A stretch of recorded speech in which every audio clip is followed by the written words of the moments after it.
What is up, everybody? Welcome back to another episode of Too Pop to Handle. I'm your host, Andrew Ducatola, your pop culture best friend. And as always, I hope you guys are having a fabulous week. First and foremost, I just want to say thank you to everybody who reached out to me last week and asked if everything was good, if I was all right when I said I had to cancel the show last week.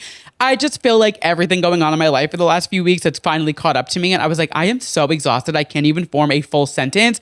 I needed a week off. It was like between the VMAs and then Montreal. And then I had like a weekend full of like birthday stuff and just like people in town and getting together with people. It was just like my social battery, my like ability to think and speak full sentences was just like, I do not have it. I'm like going through some stuff with work and just like starting new positions and stuff, which I'll share with you guys eventually. So it's just like a lot happening all at once. And I just needed to take a breather, needed to take a beat, and we are all good and we are back and better than ever. And today, the day that I'm recording, is actually International Podcast Day. So what better day to come back after a week-long hiatus? I say it as if I was off for like 6 months. It was legitimately 1 week, but you know what? Feels like forever, and I am so happy to be back. I cannot wait to be chatting with you guys. We have so much to dive into, so much music. Like my music section of this outline is quite overwhelming. I'm not gonna lie. We had a lot of releases last week ahead of Taylor Swift releasing last week because nobody besides Victoria Justice randomly wants to release on October 3rd, which I can't blame them. I do understand. However, I am getting ahead of myself. Hello, welcome back. I am so excited to be chatting with you guys. So much to catch up on. I think the biggest thing to catch up on is the fact that I currently have a little angel dog sitting about 6 feet away from me. His name is Maple. We are trial adopting this dog. So if you follow me on Instagram on my personal, you might have seen I've posted this dog a few times over the last like month or so. There's a shelter near us. If you're in New York City, it's called the ACC, the Animal Care Center of New York City. They do this program called Burrow Breaks. And what you can do is you can foster just one of their dogs for a day. So you can take them out, take them for a walk, take them to the park, just like get them out of the shelter, socialize them, whatever it may be. So we did that a few weeks ago, my boyfriend and I, and we fell in love with this one dog, and we kept going back and seeing him and kept taking him out. And then we finally bit the bullet and did their trial adoption program. So basically you get to have this dog in your house. You're fostering him for 2 weeks, but nobody can adopt him or take him, while you have him. So he is ours for 2 weeks. He is so sweet. I'm just looking at him right now. He's just like resting, just staring at me. He's so cute. But that being said, if you do hear any like collar jingles, if you hear any tip taps, I think he'll be chill. He seems pretty relaxed right now. So I think we're good. But yes, we have a Too Pop to Handle puppy in the house. He's not even a puppy. He is 7 years old, but he is my puppy. So very exciting. We will see. We're not sure what we're going to do yet. We still have a lot of time with him. So we'll see if we want to adopt him, if we want to foster him until he finds a forever home, or if he goes back to the shelter, whatever it may be. We're just excited to give him the best 2 weeks of his life at least, and just kind of, make sure he knows that he is loved and that he is cared for and that, he deserves a forever home. And whether that is with us or with another family, we are just happy to be part of his journey. But that being said, lots to catch up on. I went to go see Heather's on Broadway, which was fabulous, or it's off Broadway, but we will talk about that just a little bit later, which is kind of spoiling one of my segments. But I mean, it'll be worth the wait, I promise. I have glowing things to say about it. And I also went to go see Reneé Rapp at MSG last night, which if you've been listening to the show for a while, you know that Reneé Rapp is my girl, and I have seen her countless times. I saw her on her very, very first headlining tour back in 2022 when she only had her EP out. I went to her headlining tour. I saw her at Gov Ball. I saw her I've seen her at the Apple Store. I saw her on The View. I saw her at like the 92 NY with Drew Barrymore when that man rushed the stage. Like, I've seen Reneé Rapp in so many different situations. So when she announced that she would be playing Madison Square Garden, I was like, what the fuck do you mean? You are like my little secret indie artist that nobody else knows about. But obviously that is not the case because she did in fact sell out the Garden. It was so much fun. I went into it really like not sure what to expect because I've only seen her really in small rooms, and I didn't know how her stage presence and how her personality and things like that would come across in an arena. Not that she isn't insanely talented, because obviously I keep going back, she is so incredibly talented, but I just didn't really know what to expect. I didn't know what the stage would look like the choreography, things like that, because she's not really that kind of pop star, if you want to call her that. And let me tell you, she was phenomenal. I had the time of my life, and it was so cool to see her. I posted a video even on TikTok just from like the first show that I ever saw her to now singing the same songs at Madison Square Garden just 3 years later. It was seriously insane. She put on such a good show, from like the aesthetics of the stage. It was this like like giant velvet star kind of vibe with like a checkerboard floor, and like there's a chandelier that comes down and there's bras hanging from it. Like it was just a really well done show. And of course, New York is such a big part of Reneé Rapp's story, is where she debuted on Broadway and really where, you know, she kind of got her career started. So she always makes sure to remind us that New York is like a second home to her and she loves being here so much. And she decided to treat us last night to no other than a cover of Ego by Beyonce. And now you guys know Beyonce is my number one of all time. And I don't think many people should be covering Beyonce. I feel like she is an untouchable artist. She really is kind of, you know, in her own lane, does her own thing. And like, not many people should be covering her songs. But let me just go on record and say Reneé Rapp is not one of those people, because the way that she took this song and was so flawlessly executing it. I mean, she is such a big Beyonce fan as well that I know she wouldn't disrespect her, but my God, did she do this song such justice. Reneé Rapp really could sing the phone book and I would just melt. I think she has one of the most beautiful voices, and this cover of Ego by Beyonce was music to my ears, quite literally. And I felt like she did it just for me because she knew I was in the room and she just wanted to, you know, give her Beehive members a little treat. And it was just the cherry on top of a fabulous night. It was so much fun. I had a blast, and I'm just so excited to see that Reneé is getting the flowers that she deserves. I know she's playing at the Barclays Center this week as well. So really big week for her, especially in New York. Like I said, being such a major part of her story, just really exciting to see artists that you've been supporting really since the beginning having these moments. And she even said, she was like, I had a goal of playing the Garden before I was 25, and now I am 25. So just cool to see people living their dreams and watching it kind of happen over the years. So it was just a fabulous night. I had so much fun and cannot wait to see what is next for Miss Reneé Rapp. But that being said, let's get this show on the road because there was a lot to chat about. And you guys know the drill. We always kick things off with our Drew releases, our new music releases from last week, and our new releases coming up this week. And we have a lot of music releases last week. We had, I think it was 5 albums that came out last week and 2 singles. So let's get right into it. Kicking it off incredibly strong with Doja Cat's new album, V.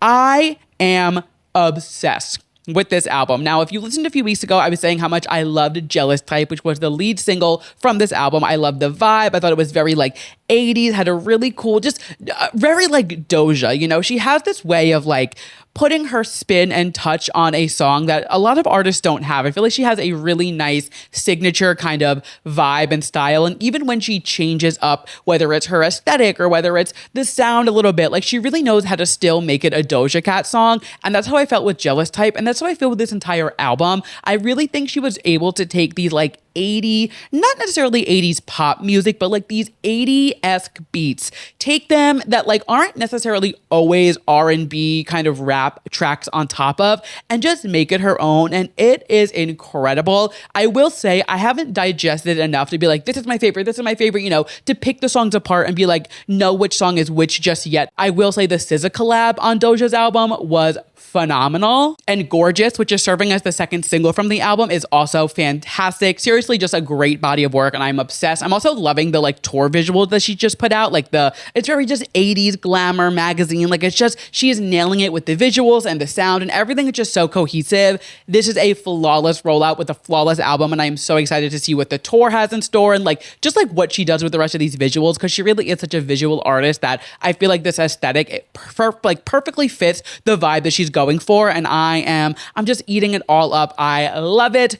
Speaking of things that I absolutely love and I am eating all up, my favorite release from last week, and honestly one of my favorite releases of the entire year so far, Zara Larsson's new album, Midnight Sun. Holy shit, I cannot get enough of this album. I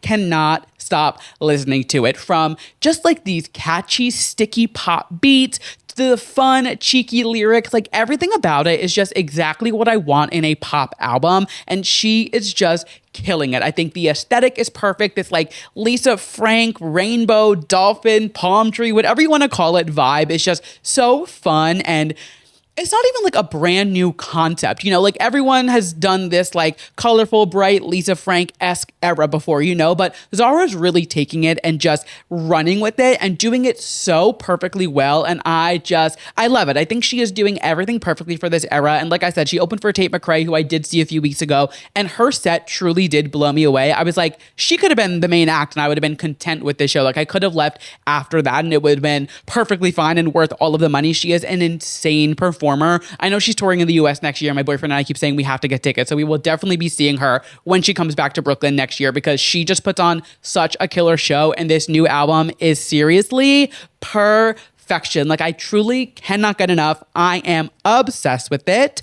Next up, we had a release from no other than Long Island's own Miss Mariah Carey. Her new album, Here for It All, I believe it's her 16th studio album. And like, that is just a crazy thing to say. Like, Mariah Carey truly has been in this game for so long, which leads me to my point of saying like, I'm not listening to Mariah Carey to have a relatable experience. Like I'm not listening to her music to feel like I'm seeing myself in her lyrics or like am able to fully like relate to what she is singing about. And like the first track, she's singing about herself and how rich and how these luxurious items and she never worried about the check because she has all this money and things like that. So like for that, obviously, I'm all about it. I love the glamour. I love when a diva just sings about how successful they are.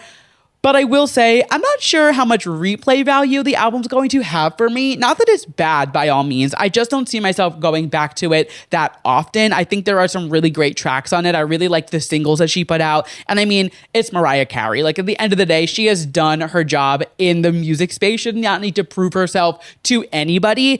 I just don't know if it's an album that I will necessarily be going back to and listening to, but I do think this is a really great album for the true diehard lambs. I think the album serves the purpose. The lambs are happy, and you know what? That is all that matters. When you have been in the game for 16 studio albums and also have written so many number ones and just have been as iconic as Mariah Carey, you don't need to appeal to the masses anymore. You can appeal to your little lamely, and that is it. And you know what? Kudos to Mariah. I am very sad that she is apparently not doing her Christmas tour this year. She's just doing a Vegas residency, which like breaks my heart because if you guys know me, you know that my boyfriend and I go see Mariah every single year for Christmas. And it seems like she's just doing Vegas this year, but I'm like crossing my fingers that like she comes to New York for just like one night only or something and does it because it ends mid-December. And I feel like she could do, one or two shows in New York the week after because I feel like she used to only do it in New York. And then it started becoming a tour and that's when it kind of took off. And if she does it as a Vegas residency, like I don't think I'm flying to Vegas to see Mariah Carey. Like, I mean, if she wants to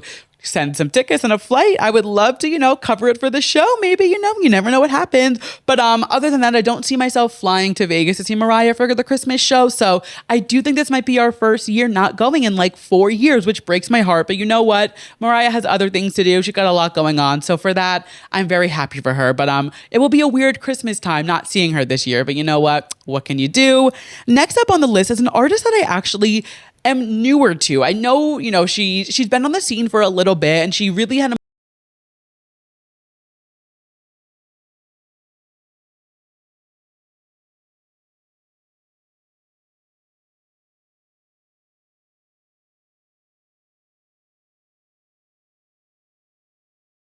that were swirling around last year and like the one big song, what is it, Man I Need, that was on TikTok. So I didn't know what to expect, but it was really cute. I thought her vocals were really, really gorgeous on it. I think she has a really nice voice. It's kind of like a mix of like Ray, Amy Winehouse, and Adele had a baby and like kind of, this is like their younger sister almost. It was just a really, really pretty vocal. The tracks were very vibey and I feel like I want to like put them on and go for like a bike ride or walk through the park. Just like very chill kind of music. And I was into it, which is usually not a genre that I dive into. Like I usually want, you guys know, like more upbeat kind of vibes, but it was nice to kind of like put this on and kind of feel a little bit more slowed down, but I enjoyed it. I'm understanding why she's having this moment and I did really enjoy it. So if you haven't checked that out yet, I definitely recommend it. And the next and final album release that we had from last week was no other than Little Mix member Perry Edwards with her new album, Perry. Now you guys know I've been obsessed with Jade since she debuted, and I was a huge fan of Little Mix. I loved them so much. I saw them live a ton of times. Like I was a huge fan of them. So when I saw them all going solo and doing their thing, I've been, trying to keep up as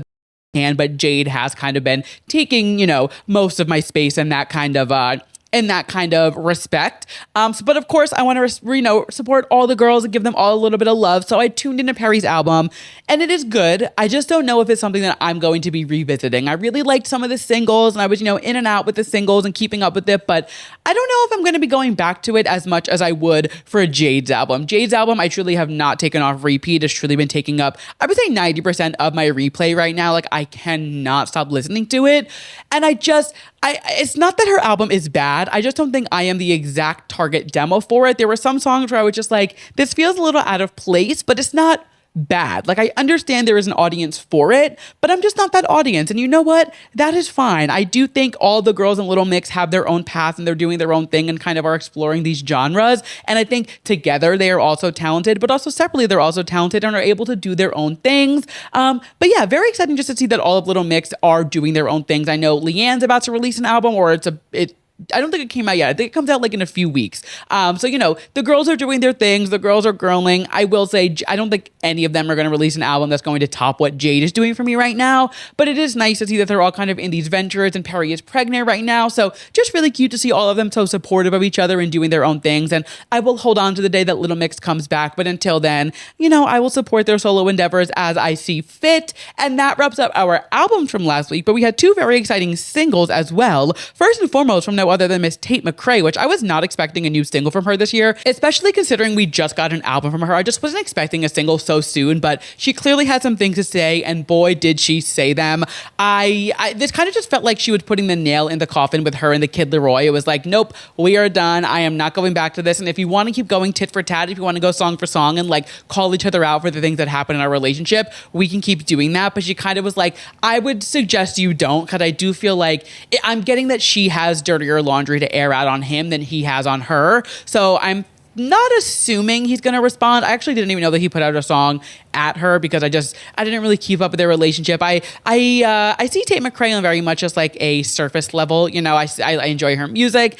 I don't know much about her personal life. I don't know much about what goes on outside of the album. I had a great time at her concert, but like, she's not somebody that I really keep up with in that way. But listening to this, I was like, oh, right. She definitely, she's going tit for tat and she has no problem doing it. But I like the song. It wasn't anything groundbreaking. It was very much just like a Tate McRae song with some new lyrics on it. Like, it didn't sound like anything new or reinventing the wheel, but she is still on tour. She's still in this. So what is it? So Close to What? Is that the album that just came out? I could be wrong, but regardless, she's still, in this era. So I didn't expect like a sound change, and she does kind of stay on the same level in terms of like her sound and her aesthetic vibes. She doesn't really switch it up that much. So I wasn't expecting anything groundbreaking. And I do think this was kind of just, she wanted to just, express her emotions and get it out. And I think the message was received. So happy to see that Tate is, ready to move on and go on to bigger and better things than whatever was in her past. And the next and final release that we had from last week is from an artist that I just truly cannot get enough of. It is Out of Body by Khalid. I have been loving this new era for Khalid. I think he just is really finding himself, really finding his voice, and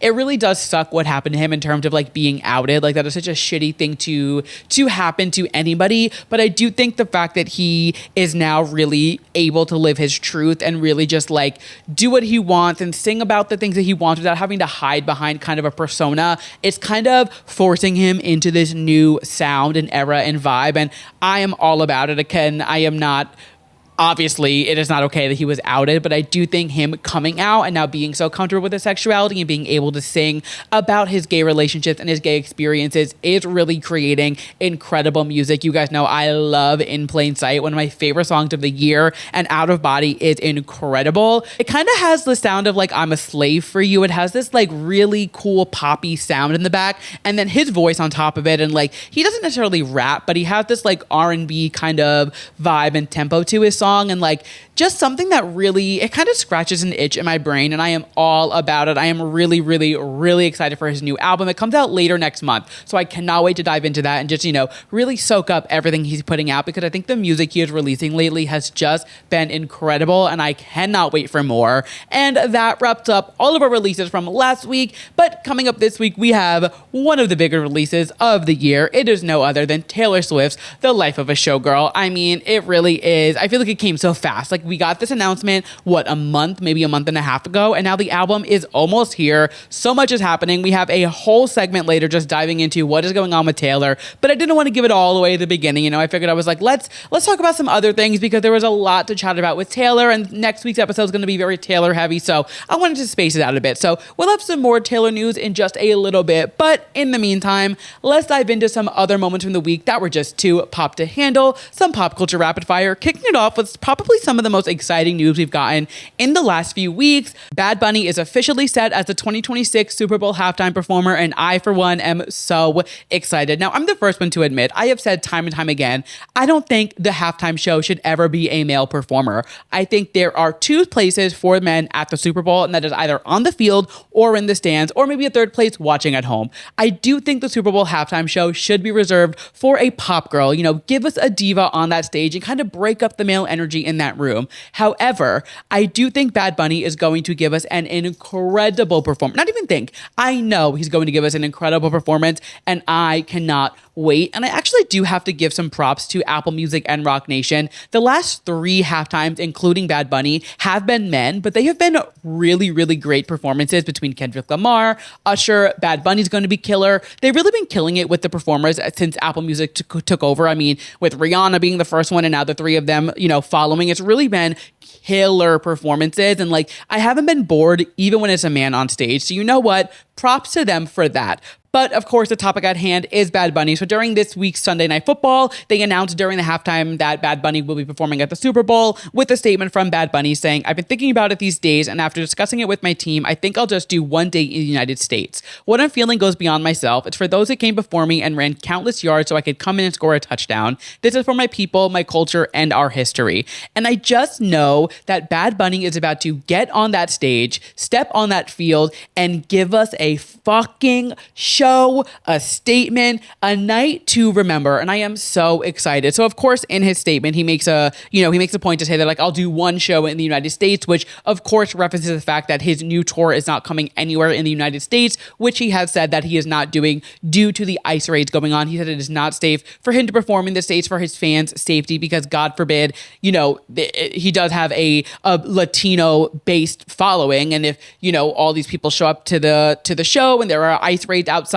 it just creates a really dangerous and scary environment. And I mean, we have to kind of live in fear in this country to begin with. So if you're going to a concert or try to enjoy your night and you have to live in fear that maybe you won't be making it home after, I think it is just such a terrifying and gut-wrenching thing for anybody to try to digest and swallow. And I'm not sure anybody with, a good heart and, a level-headed mind can actually digest and swallow that. But the fact that Bad Bunny is so vocal about why he's not coming to the US, I think really speaks volumes for his character and how much he cares about his people and his culture, like he said. There's been a lot of conversation online about how this doesn't make sense because he won't perform a tour in the US, but he'll do the Super Bowl. And I say this with love and respect, but I don't think the majority of Bad Bunny's fans are going to the Super Bowl just to see him at the halftime show. I think the majority of any Super Bowl attendees aren't there just for the halftime performer. They are there for the game, and the halftime show is just an extra treat. I'm sure there are some people who do splurge when it is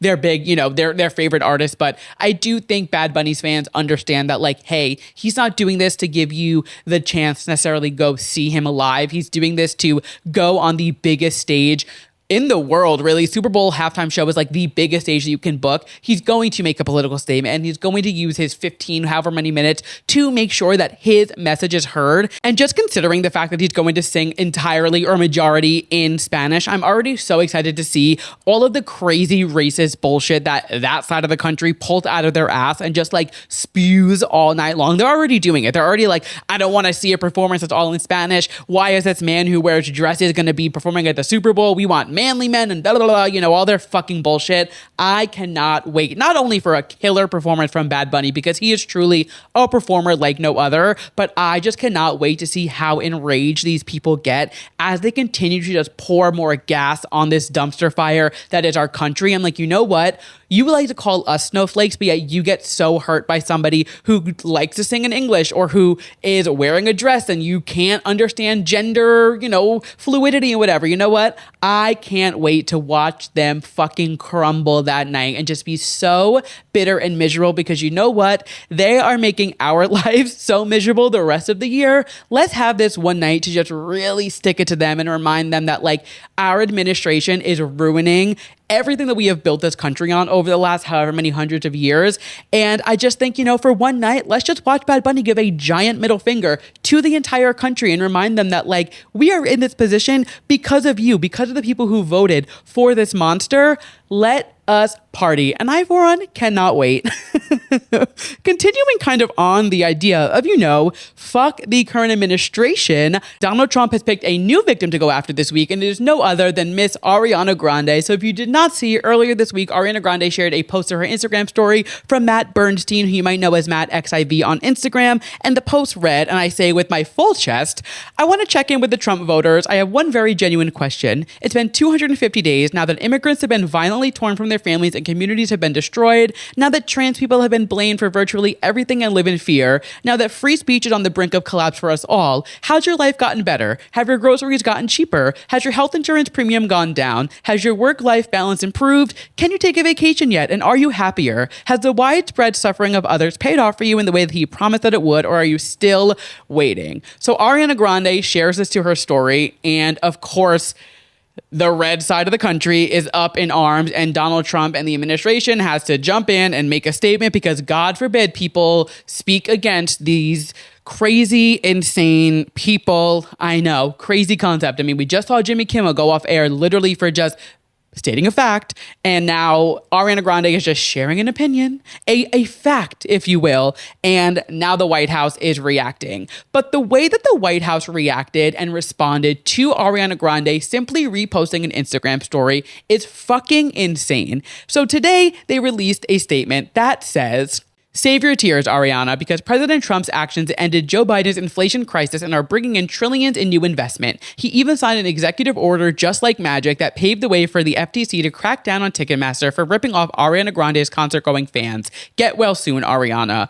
And I just cannot believe that we are truly living under an administration that is writing responses to pop stars as if they are a 12-year-old girl running a Stan account. This feels like something I would have read on Tumblr in 2013 of like a fan account trying to include as many song titles as they can into a message to the artist. Like I literally remember reading like One Direction, Jonas Brother, Taylor Swift messages like this from fans to them that is like, Taylor Swift made me fearless and taught me when I should speak now. Or like a One Direction one. It was like, One Direction showed me that one thing, that what makes me beautiful. And, just like these fan accounts writing these like cheesy, corny, whatever messages to the artist with their song titles. Why is our current presidential administration writing messages like this to Ariana Grande? It is just so wild to me that like we are living in a state where our administration is so caught up in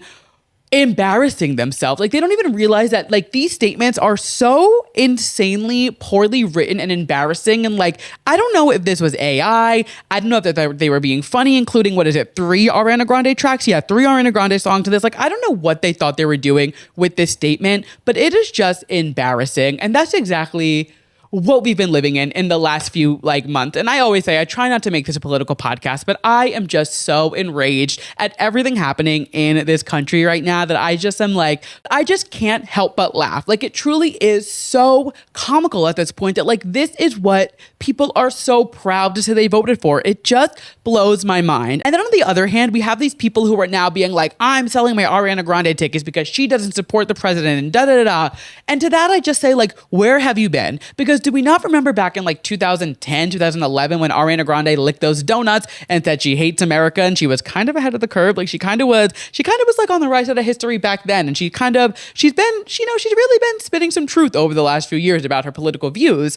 But that being said, she's never been aligned with you politically, if that's the case. And like, if you bought Ariana Grande tickets and voted for Trump and you thought that the two of you were aligned, it just goes to show how ignorant some of these people are and how truly blinded they are to what is happening in the world. And they are just kind of like following a herd and just like going with this like herd mentality. And it blows my mind how like dumb people can be. I hate to say that and like sound mean, but like I really am at a point where I'm just like, these people are so stupid. It truly blows my mind. And I wish so badly that Ariana Grande wasn't in this like Glinda the Good era, because I know, oh my God, Thank You Next or Sweetener Ariana Grande would be ripping him a new one on a Snapchat filter. Like 2019 Ariana Grande would have already posted a video with a bunny filter and that squeaky voice filter saying, "Suck my dick, Donald Trump, fuck you," like completely just like reading him to filth. However, that Ariana, she is a thing of the past and now she is Glinda the Good. She has to be on her best behavior, unfortunately. But my God, do I wish for one day that she would just awaken that diva inside of her and rip him a new one and really just fully, not even a Snapchat story, just give us an Instagram story with really, really tiny text. Remember when she used to just like post bullshit on her story, super, super, super, super, super tiny, and you'd have to like zoom in and like, I would like screenshot it and then zoom in like 4 times to try to read it. I wish we could awake that Ariana and she would just really hand him his ass, because I know it would be incredible. But unfortunately, those days are behind us, and I do think Ariana Grande is a bigger person than that. But you know what? We'll see. Maybe she will come back from retirement and just, give him really like the sweetener Thank You Next treatment, where she just like, fuck you. This is my thoughts. These are my opinions, and you can suck my dick. Anyway, moving on to the next moment of the week that was just too pop to handle.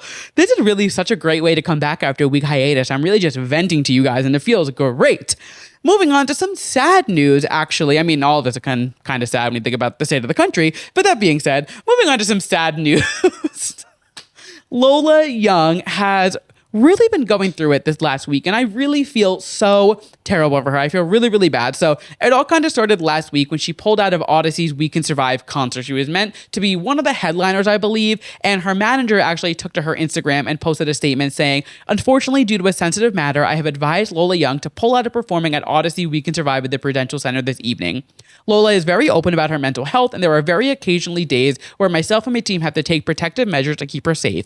She's an incredible person and always takes her fans' career and performances seriously, and I can only send huge apologies for the inconvenience caused," and then signed it Nick Shemansky, Lola's manager. So that was, I want to say, Thursday or Friday night. She pulled out of that, and then she was scheduled to perform at All Things Go in New York and in DC or Maryland, I think it's DC, on Saturday and Sunday. So she pulls out of out of the Odyssey show, goes on for All Things Go, and during her set at All Things Go, she starts like asking for help on stage and then completely collapses and passes out on stage, which is so scary for her, for the team, for the people watching. Just in all senses, it is such a terrifying thing to watch and to have to live through. For her to like be on stage living her dream, essentially. Like, she is an artist, your dream is to perform for fans. And for her to have that experience after having to pull out the night before, honestly, I'm shocked she didn't pull out of the New York show in total. But I guess she was like, I have an obligation, I want to do it. And she felt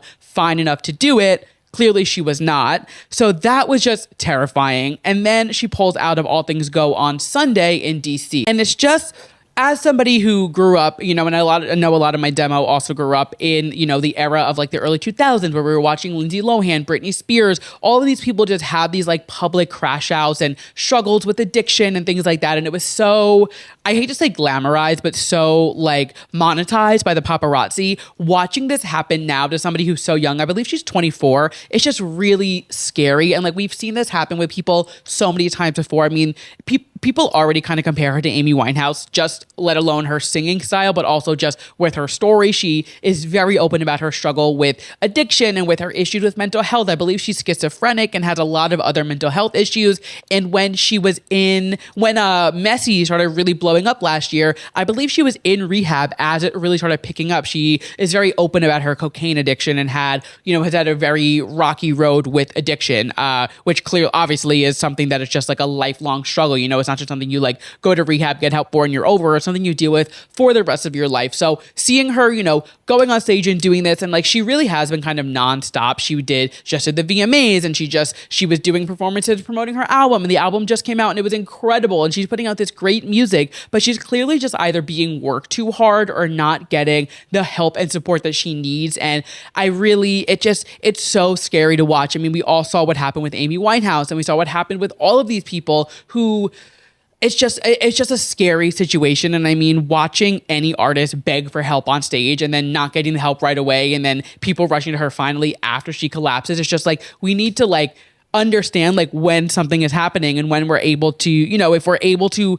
They weren't going to be able to like stop her from getting sick or passing out, but they could have been there to walk her off maybe, or bring her a water or get a chair, whatever it was. Like, she didn't need to completely hit the floor the way that she did. It was just such a jarring thing to watch. And I just think there was such a better way to approach it. So that being said, as of today, she released a statement on her Instagram, and whether it was her or her team, I'm not sure, but it was signed from Lola. But she says, "I'm going away for a while. It pains me to say I have to cancel everything for the foreseeable future. Thank you for all the love and support. I'm so sorry to let anyone down who has bought a ticket to see me. It hurts me more than you know. Obviously, you will be entitled to a full refund. I really hope you'll give me a second chance once I've had some time to come back to work on myself and come back stronger. Love you all, Lola."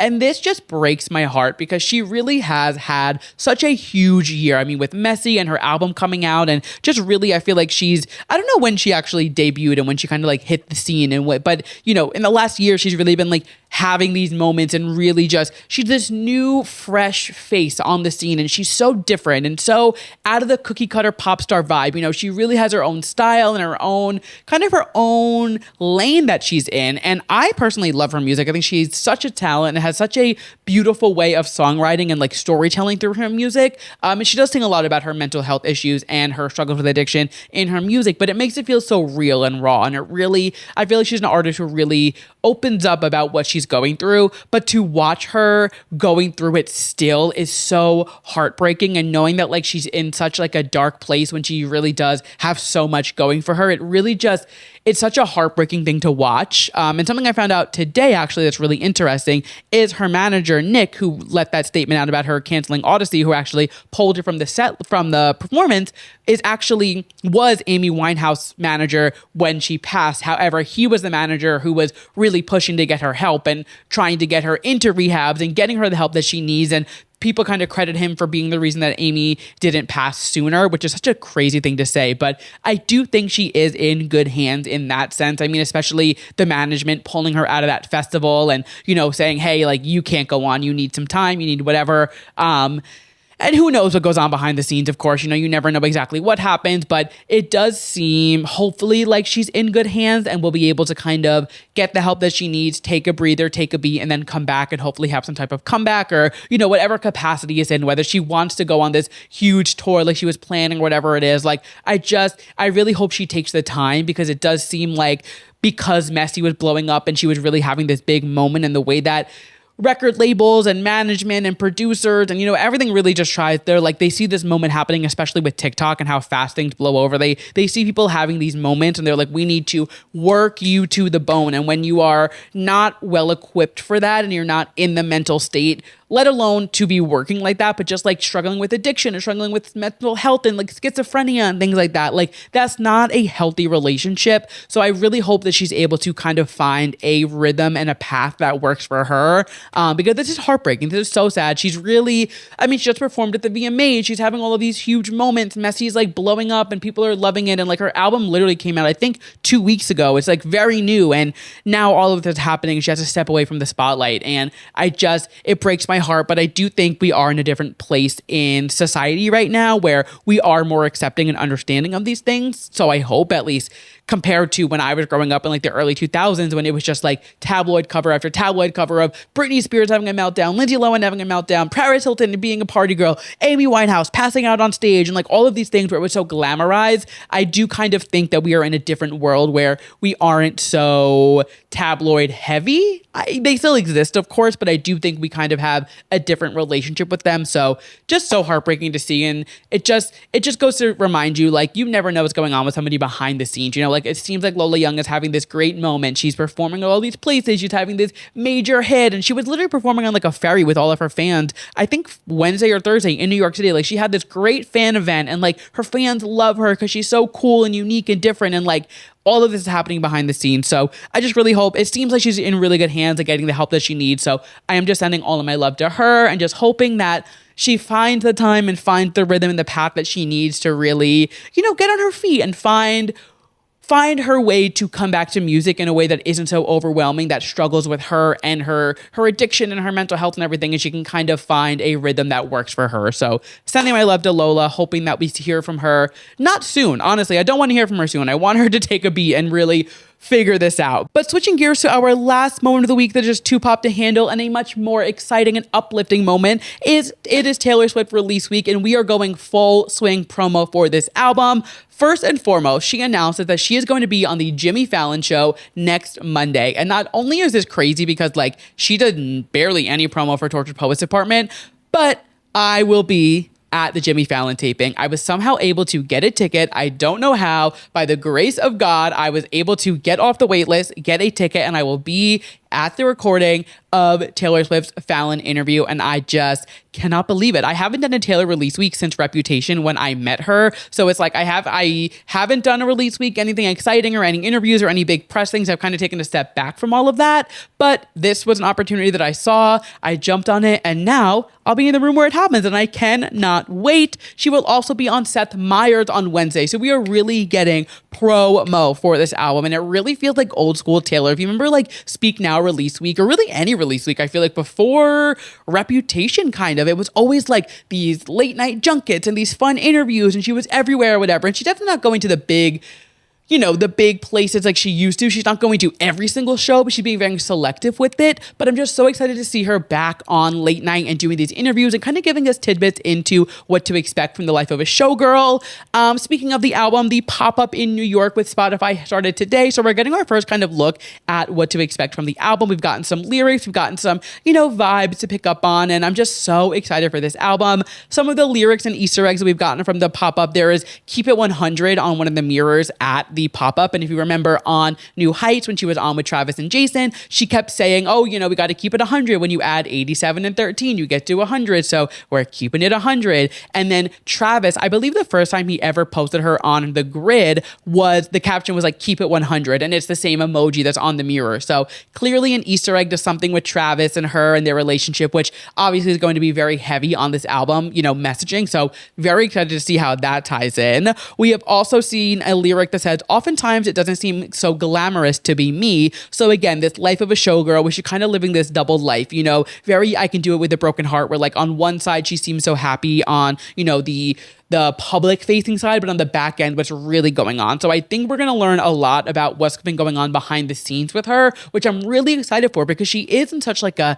happy-go-lucky, lovey-dovey phase of her life. However, who knows what's happening? She could be going through a lot. She's been dealing with so much with like her stalkers and stuff with her mom's health and things like that. So I'm curious to see like what is kind of going on in the life of a showgirl, BTS, and all of that jazz.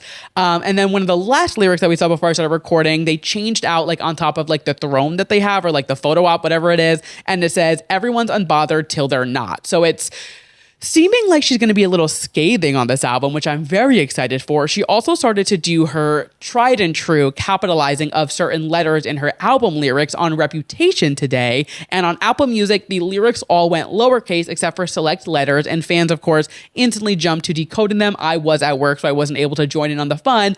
But our resident Taylor Swift gal Delaney, who I'm hoping could get on the podcast again to do a whole life of a showgirl deep dive like we would Tortured Poets Department. So we will get to that hopefully in the next week or so. She came through and decoded it for me, and the message was they don't make loyalty like they used to, which of course, we're seeing a lot of backstabbing in Taylor's life in the last few years between Joe Alwyn, Maddie Healy.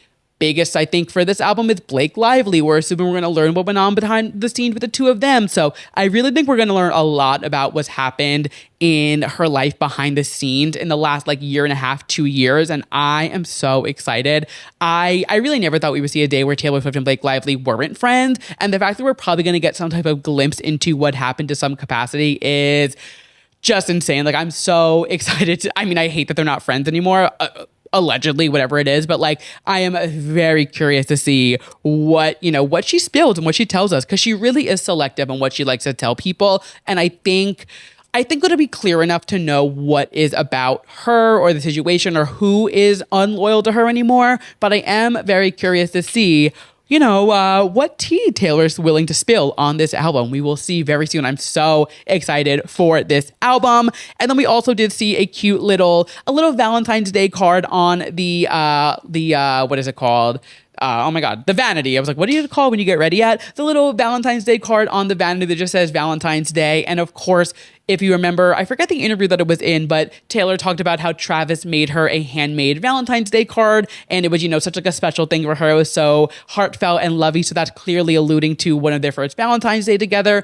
And fans did point out the fact that like during the Eras tour, there was a break, I think from February 10th to like the 18th or something. There was like a 4 or 5 day gap from the Eras tour when she was overseas. So I'm assuming we're going to learn about their first Valentine's Day and kind of like, I think we're going to get a lot of like lovey-dovey sappy shit on this album, which honestly, sign me up. I don't want any more of this depressing Taylor Swift shit anymore. Give me fun, sappy love songs. Give me Lover. Give me like upbeat shit about being in love, because I cannot wait. I understand the lyricism of Tortured Poets Department and Folklore and Evermore, and I get it. Trust me, I understand. You guys had your cake, but I need my upbeat glitter pen pop music. I know we got Midnights, and of course that album really has been holding me over for my glitter pen vibes, but those songs are all about moments in her life over her entire career. So who knows when you can pinpoint when those songs are from.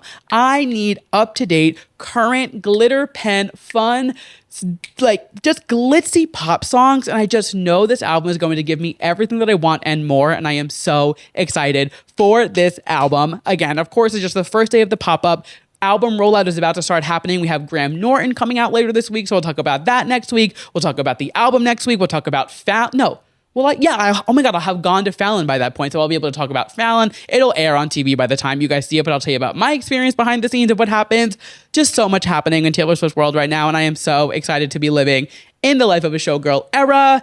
And that wraps up our moments from the week that were just too pop to handle. Not too much to talk about this week. I didn't want to come back and do like a very heavy, crazy episode. I say that like I didn't start the episode talking about like ICE deportations and Ariana Grande saying fuck you to Donald Trump, but you guys know what I mean. I wanted to keep it, just kind of an easing in. And honestly, having a dog for the last few days, I'm a little tired. So I was like, let me just take it a little easier this week and just kind of have some fun, have a little yap session, and just, come hear what I want to do and talk about pop culture. That being said, we are going right into our yes and mess. And I know, I apologize. I have been so bad with my TV recaps, but just between everything going on, I've been catching up on TV, but honestly, I feel like I'm watching these shows and I'm like, it's going in one ear and out the other. Like I haven't been able to really grasp onto Housewives of Salt Lake City. Like I know what's happening and I know, what is the storyline. Everybody hates Lisa and Bronwyn is coming with these scathing, things at her. And honestly, obsessed with Bronwyn. I love watching her do her thing, but I really need to like lock into this season. I feel like it just hasn't stuck with me yet. And it's not bad by all means. It's been really entertaining. It's just, I'm like not retaining it, which is kind of scaring me because I'm like, why am I not remembering what's happening a week ago on this television show? But that's, something I'll work on and I'll figure out, and we'll get the TV recaps up and running again soon. But bear with me. I apologize. I promise they will be back soon. I keep saying that, but I mean it this time. We're going to snap into action and get shit done. And I promise.